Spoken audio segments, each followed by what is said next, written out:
श्री हरि शरणम। आप सभी को जय श्री राधे, जय श्री कृष्णा। अगर आप कर्मकांड, पूजा मंत्र विधि, स्तोत्र, व्रत कथा व सनातन धर्म से जुड़ी समस्त जानकारी प्राप्त करना चाहते हैं तो इस YouTube चैनल को अभी सब्सक्राइब करें। ओम नमो भगवते वासुदेवाय। श्रीमद्भागवते प्रथम स्कंधे अष्टमोऽध्यायः। श्रुत उवाच अथ ते सम्परेतानां स्वानामुदकमिच्छतां दातुं स कृष्णा गंगायां पुरस्कृत्य ययुः स्त्रियः। ते निनीयोदकं सर्वे विलप्य चाभृशं पुनः आप्लुता हरिपादाब्ज रजः पूतसरिज्जले। तत्रासीनं कुरपतिं धृतराष्ट्रं सहानुजं गान्धारीं पुत्रशोकार्तां पृथां कृष्णां च माधवः। सान्त्वयामास मुनिभिर्हतबन्धोऽंशु चार्पितान् भूतेषु कालस्य गतिं दर्शयन्न प्रतिक्रियां। साधयित्वा जातशत्रोः स्वं राज्यं कितवैर्हृतं घातयित्वा शतो राज्ञः कचस्पर्शक्षतायुषः। याजयित्वा स्वमेधैस्तं त्रिभिरुतमकल्पकैः तद्यशः पावनं दिक्षु शतमन्योरिवातनोत्। आमन्त्र पाण्डुपुत्रांश्च सैन्ये योद्धवसंयुता द्वैपायनादिभिर्विप्रैः पूजितैः प्रतिपूजितः। गन्तुं कृतमतिर्ब्रह्मन् द्वारकां रथमास्थितः उपलेभे विधावन्ति मुत्तरां भयविह्वलाम्। उत्तरोवाच पाहि पाहि महायोगिन् देवदेव जगत्पते नान्यं त्वद्भयं पश्ये यत्र मृत्युः परस्परम्। अभिद्रवति मामीश सरस्तप्ता यशो विभो कामं दहतु मां नाथो मामे गर्भो निपात्यताम्। श्रुत उवाच उपधार्य वचस्तस्य भगवान् भक्तवत्सलः अपाण्डवमिदं कर्तुं द्रोणेरस्त्रमबुध्यत।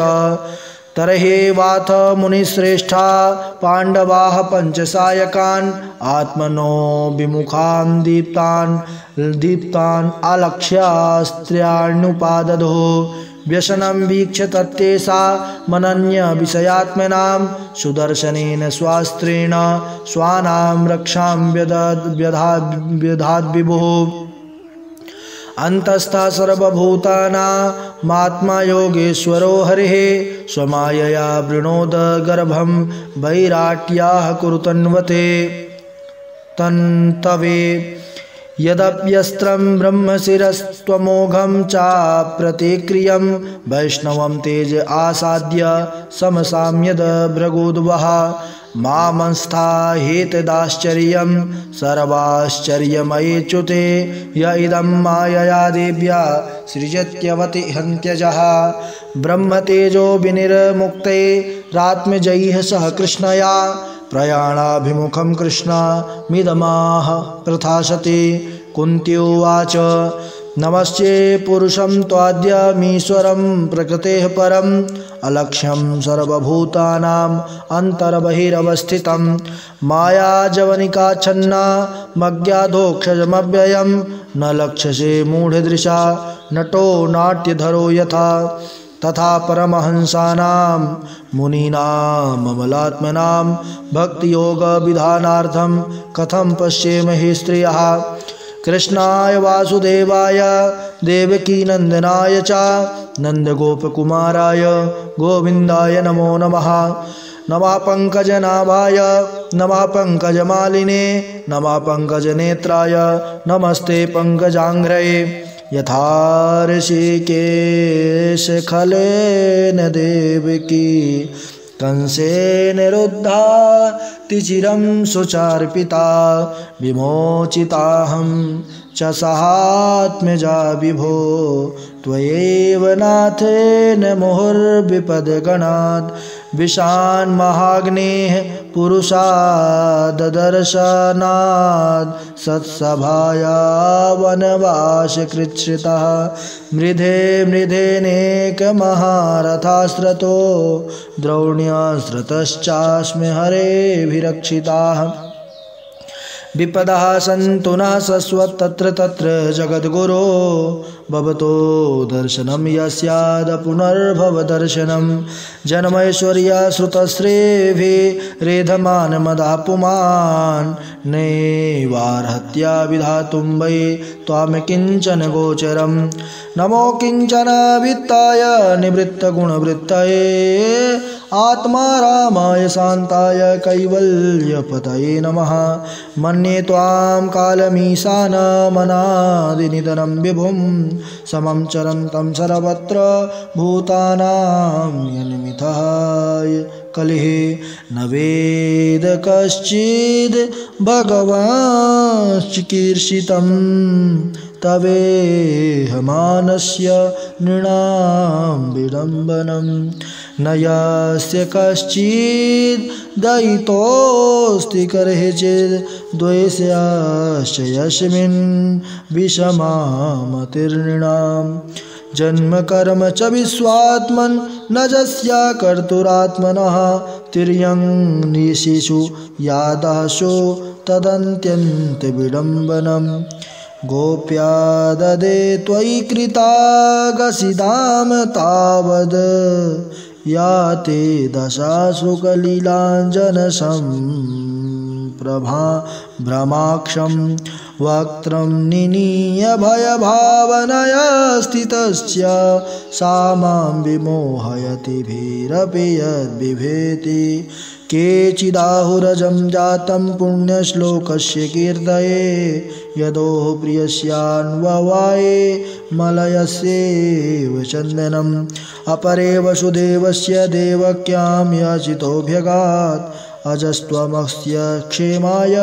वधाय च सुरद्विषां भारावतारणायान्ये भूयो भुवो नाव इवो दधौ सीदन्त्या भूरिभारेण जातो ह्यात्मभिवा भुवार्थितः भवेस्मिन् क्लिश्यमानानामविद्या कामकर्मभिः श्रवणस्मरणार्हाणि करिष्यन्निति केचन शृण्वन्ति गायन्ति गृह्णन्ति वीक्षणसः स्मरन्ति नन्दन्ति तवेहितं जनाः तयैव पश्यन्त्यचिरेण तावकं भावप्रवाहो परमं पदाम्बुजम् आपद्यनस्त्वं स्वकृते हितप्रभो जिहाससि स्वे सुहृदोऽनुजीविनः येषां न चान्यद्भवतः पदाम्बुजात् परायणं राजसुयोजितां हसाम् किं के वयं नामरूपाभ्यां यदुभिः सह पाण्डवा भवतो दर्शनं यायर्हि ऋषिकाणामिवेशितुः नेयं शोभिष्यते तत्र यथेदानीं गदाधरा तत्पदैरङ्किता भाति स्वलक्षणविलक्षितैः जनपदा सुवृद्ध्याः सुपौकौषधिविरुधः वनाद्रिनद्यो दन्वन्तो ह्येधन्ते तव वीक्षितैः अथ विश्वेश विश्वात्मन् विश्वमूर्ते स्वकेषु मे स्नेहपाशमिमं सिन्धिं दृढं पाण्डशुवृष्णिषु त्वयि मे नन्यविषया मतिर्मधुपते सकृत रतिमुदो वहता दद्धा गंगे बौघमुदन्वते श्रीकृष्ण कृष्ण सख वृष्ण ऋषभावनिद्रोग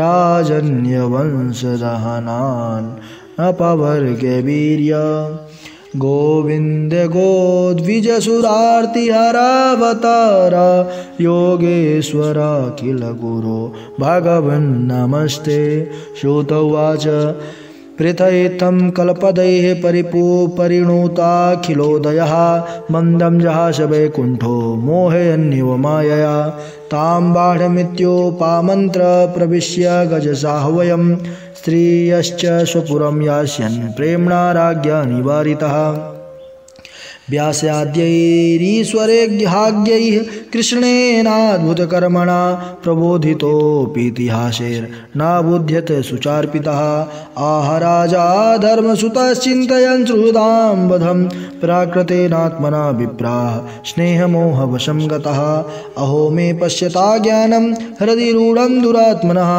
पारक्यस्यैव देहस्य बहवयो मे क्षौहिणीर्हता पारक्यस्यैव देहस्य बहवयो मे क्षौहिणीर्हता बालाद्विज सुहन्मित्र पितृभ्रातृ गुरुद्रुहः न मे स्यान्निरयान्मोक्षो ह्यापि वर्षायुतायुतैः नैनो राज्ञा प्रजा भर्तुर्धर्मयुद्धे वधो द्विषाम् इति मे न तु बोधाय कल्पते शासनं वचः स्त्रीणां मद्दतबन्धूनां द्रोहो योषाभिहोत्थितः कर्मभिर्ग्रहमेधीयैर्नाहं कल्पो व्यपोहितुं यथा पङ्केन पङ्काम्भः सुरया वा सुराकृतं भूते हत्यां तथैवैकां नायज्ञैर्मार्ष्टुमर्हति यथा पङ्केन पङ्काभ्यां सूर्या वा सुराकृतं भूतहत्यां तथैवैकां नायज्ञैर्मार्ष्टुमर्हति। ओम जय जय श्रीमद्भागवते महापुराणे पारमहंस्यां संहितायां प्रथमस्कन्धे कुन्तीस्तुतिर् युधिष्ठिर अनुतापो नाम अष्टमो स्तवः। श्रीकृष्णाचरण कमलार्पणमस्तु। कृष्णाय वासुदेवाय हरे परमात्मने प्रणतः क्लेशनाशाय गोविन्दाय नमो नमः।